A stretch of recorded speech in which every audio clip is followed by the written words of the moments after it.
चला आज बनवूया हिवाळ्याच्या दिवसामध्ये शरीराला उष्णता देणारं कुळिथाचं पिठलं. कुळिथालाच हुलगे असंही म्हटलं जातं. एक वाटी भरून इतके कुळीथ एका कढईमध्ये भाजण्यासाठी घातले.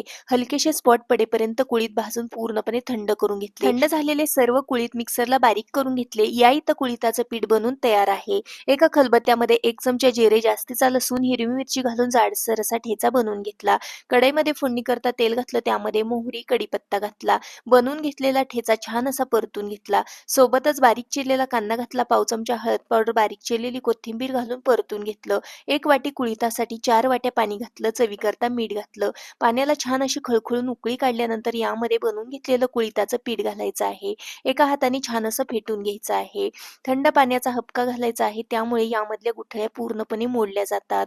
सोबतच आमसूल घालायचं आहे. झाकण ठेवून हे पिठलं शिजून घ्यायचं आहे. भन्नाट चवीचं कुळिथाचं पिठलं भातासोबत, भाकरीसोबत सर्व्ह करू शकता. व्हिडिओ आवडला असेल तर लाईक करा.